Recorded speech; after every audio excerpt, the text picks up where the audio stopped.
être la lumière du monde, être une église qui impacte, qui fait la différence, qui interpelle, qui étonne. Voilà ce à quoi le Seigneur nous a appelés en tant qu'épouse de Christ, en tant qu'église. Dans Matthieu chapitre 5, à partir du verset 27, Matthieu chapitre 5, à partir du verset 14, normalement 13. Mais vous êtes le sel de la terre. Si ce sel perd sa saveur, avec quoi la salera-t-on? Ce sel ne vaut plus rien, il n'est bon qu'à être jeté et piétiné au dehors. Il n'est bon qu'à être jeté dehors et piétiné, plus exactement. Vous êtes la lumière du monde. Une ville au sommet d'une colline n'échappe pas au regard. Il en est de même qu'une lampe, si on l'allume, ce n'est pas pour la mettre sous une mesure de grain. Au contraire, on la fixe sur un pied de lampe pour qu'elle éclaire tous ceux qui sont dans la maison. C'est ainsi que votre lumière doit briller devant tous les hommes, pour qu'ils voient le bien que vous faites et qu'ils en attribuent la gloire à votre Père céleste. Amen. Le Seigneur nous a appelés à être des enfants de lumière, à être comme ce sel qui va faire la différence là où il se trouve.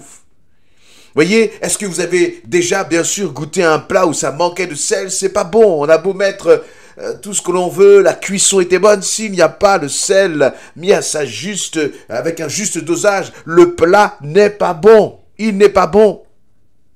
Et là, le Seigneur nous dit, eh bien, vous avez beau être l'église, mais si vous êtes une église sans sel, sans saveur, c'est-à-dire qui n'interpelle pas cette société, qui ne fait pas la différence dans cette société, alors vous n'êtes bon qu'à être jeté dehors et piétiné. Le Seigneur dit l'église à ce moment-là n'est bonne qu'à être jetée dehors et piétinée. Il nous a appelés à faire la différence. Lorsque Jésus est descendu de son ciel de gloire et qu'il a revêtu un corps de chair, il n'y avait pas une ville où il passait sans que sa renommée le précédait. Et à l'époque, il n'y avait pas de TikTok, de Facebook et de je ne sais quoi d'autre comme réseaux sociaux. Il y avait juste la puissance du Saint-Esprit qui agissait.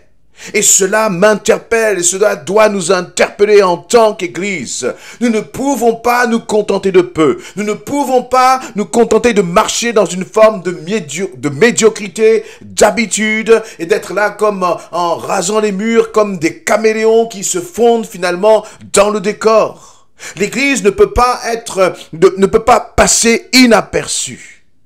Et attention, elle doit interpeller, non pas par la taille de ses bâtiments, non pas par ses infrastructures, non pas par la qualité de sa musique, la qualité de son son, de je ne sais quoi d'autre. Toutes ces choses sont bonnes et participent, je crois aussi, à glorifier Dieu, bien sûr. Mais c'est tout de même pas cela qui fera la différence. Dans ce monde, on a de grandes salles, dans ce monde, on a de belles voix, on a de magnifiques musiciens, et c'est du monde. Et ça fait lever nos poils, ça réveille des sensations, des sentiments, des émotions. Une belle musique peut réveiller des émotions en nous. Mais l'Église, elle a autre chose, elle a une autre richesse. C'est la puissance du Saint-Esprit qui fait la différence. Parce que ce que le Saint-Esprit fait, aucun homme ne peut le faire par lui-même. On ne peut pas imiter le Saint-Esprit. On ne peut pas guérir, sauver, délivrer si ce n'est par la puissance du Saint-Esprit. On ne peut pas relâcher des paroles prophétiques si ce n'est par la puissance du Saint-Esprit. Vous voyez, et c'est par là que l'Église doit faire la différence.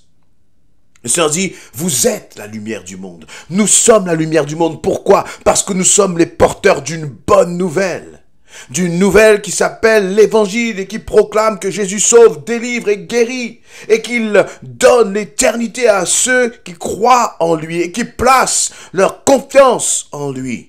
Vous êtes la lumière du monde. Une ville au sommet d'une colline n'échappe pas au regard. Le Seigneur ne veut pas que l'Église échappe au regard, parce que l'Église, c'est le messager de Dieu. L'Église, c'est l'ambassadeur de Christ sur terre. Et en tant qu'ambassadeur, en tant que messager, nous devons apporter ce message. Nous devons partager ce message. Mais ce n'est pas un message qui doit être simplement partagé avec l'intelligence. Et Paul va dire, je ne suis pas venu vers vous justement avec des discours de l'intelligence, mais avec des manifestations de puissance. Il faut que lorsque toi et moi, nous commencions à parler à nos collègues, à nos voisins, à nos familles, que notre discours soit accompagné de prodiges. Que notre discours soit accompagné de la réalité de la manifestation du Saint-Esprit. La question c'est, est-ce que nous croyons encore en cela? Est-ce que nous osons encore? Est-ce que nous-mêmes nous avons soif de cela? Ou est-ce que l'Église est tombée dans une forme de tiédeur qui fait qu'elle ne cherche même plus à manifester la gloire de Dieu?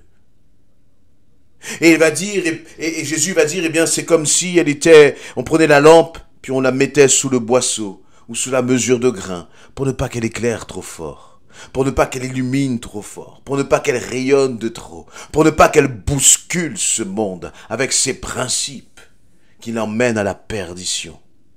Bien-aimés, nous avons une responsabilité.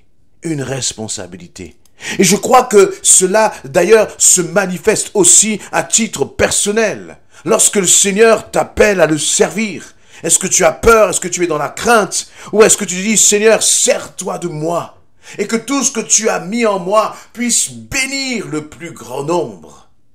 Il y a comme une sorte, j'allais dire, d'ambition spirituelle à avoir, parce que nous servons un royaume qui est grand, un royaume qui est puissant. Et vous voyez, pour servir ce royaume, ce n'est pas par nos propres forces, mais en disant, Seigneur, remplis-moi de ton esprit. Le problème, c'est qu'une fois qu'on a dit cela, et que le Seigneur est prêt à agir à travers nous, nous avons des craintes, nous avons des peurs, nous nous posons tout un tas de questions. Alors que le Seigneur dit, je t'ai choisi, je t'ai appelé, va maintenant, ose, agis en mon nom. Pour être la ville finalement qui est en haut de la montagne, il faut ne pas avoir peur d'être exposé. Parfois nous cherchons la tranquillité. Parfois tu peux chercher juste à conserver ton confort, à ne pas être trop bousculé. Mais je crois que nous avons besoin d'être comme Pierre, sortir de la barque et marcher sur l'eau. Il y a un temps pour venir et aller se coucher auprès de Jésus, dans cette barque. Et il y a un temps, justement, où il faut se lever et aller et œuvrer pour notre Père. Œuvrer pour notre Père, sans crainte, sans peur, en réalisant que nous sommes dans les temps de la fin et que dans ces temps de la fin, l'Église ne peut pas être comme indifférente. Elle ne peut pas être dans l'indifférence. Et elle ne peut pas passer justement comme, indifférente vis-à-vis de la société. La société doit savoir qu'il y a une église. Non pas l'église de la religion, non pas l'église, de la tradition, mais une église vivante. Une église où il se passe des miracles et des prodiges. Une église où les vies sont délivrées. Et ça, c'est ma responsabilité, c'est ta responsabilité, que nous puissions vivre cette église. Parce que, laissez-moi vous dire, si celui qui ne connaît pas Christ, si le païen entre dans l'église, ce n'est pas les discours humains qui vont le toucher et le changer. Il va voir avec ses yeux, y a-t-il de l'amour? Il va voir, est-ce qu'il y a vraiment une manifestation de la gloire de Dieu? Est-ce que le Saint-Esprit est là, il saura le toucher, lui parler? Mais l'église doit être une église authentique, véritable, pas dans l'imitation. Vous êtes, va dire Jésus, le sel de la terre. Si le sel perd sa saveur, avec quoi le salera-t-on? As-tu perdu de la saveur dans ta vie chrétienne? As-tu perdu de la saveur dans ta relation avec le Seigneur?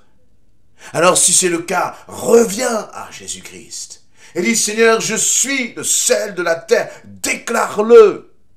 Et Seigneur, je veux saler à nouveau, non pas par mes propres forces, mais par ta vie de l'Esprit qui vit en moi, qui règne en moi, qui coule en moi, Seigneur. As-tu soif à nouveau d'être le sel de la terre? Ou est-ce que tu te contentes de passer inaperçu? Ou peut-être même que pour toi, ce qui est important, c'est justement que personne ne s'aperçoive qu'il y a quelque chose de précieux en toi. Non, ce n'est pas cela que le Seigneur nous a appelés. Et le Seigneur nous demandera, il demandera des comptes, justement. Lui ne s'est pas caché pour toi et moi. Au contraire, il est même monté sur une croix. Toi et moi, nous ne devons pas nous cacher pour notre Seigneur, qui est descendu de son ciel de gloire pour nous. Que tu puisses et je puisse prier pour ton Église, afin que ton Église reflète, soit le sel de la terre, afin que ton Église illumine, éclaire, et que là où l'Église se trouve, l'atmosphère change, les ténèbres reculent, les villes soient touchées pour la gloire de notre Seigneur. Amen.